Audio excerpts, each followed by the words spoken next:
Jeg har et hovedfag i filosofi og en bachelor i idræt, begge ting fra Syddansk Universitet.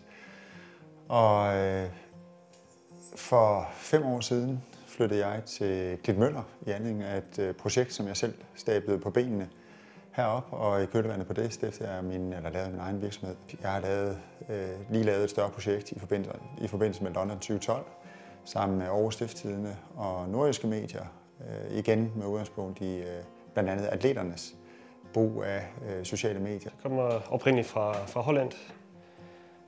Der har jeg taget en studie interaktiv multimedia på Kunstakademiet i Rotterdam. Og da jeg blev færdig med det, så flyttede jeg til Danmark. Jeg startede omkring samtidig som Sjurt for 3 år siden som selvstændig. Jamen altså, jeg er uddannet grafisk designer i København på den grafiske højskole. Jamen, jeg er jo filosof. Det, jeg har lært, det er jo at tænke fra det konkrete til det abstrakte og tilbage igen. Så hvis jeg skal pege på en stærk side, jamen, så er det sådan at tænke i sådan de overordnede linjer og i koncepter, og i den forbindelse også have fokus på, hvad skal der til, for at vi kan komme fra A til B.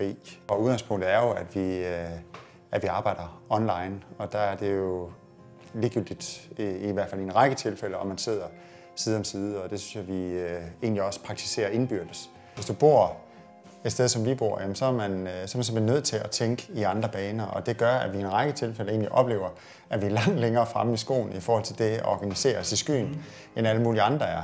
Og igen det her med, at vi deler netværket, ikke? Altså at bare fordi jeg bruger nogen, så må de andre ikke bruge dem. Altså alt er jo åbent, alt er tilgængeligt, kan man sige også.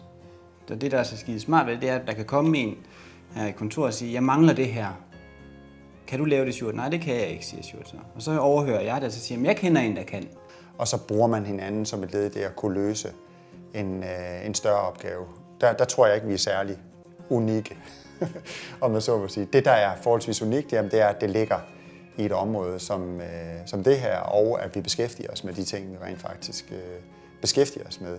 Lyset område er jo helt fantastisk, og det bliver man også afhængig af. Men ellers så kan vi jo ligesom gå over klitterne på den anden side, og så er vandet der, og bølgerne der, når det ellers blæser, eller på anden måde er egnet til surfing.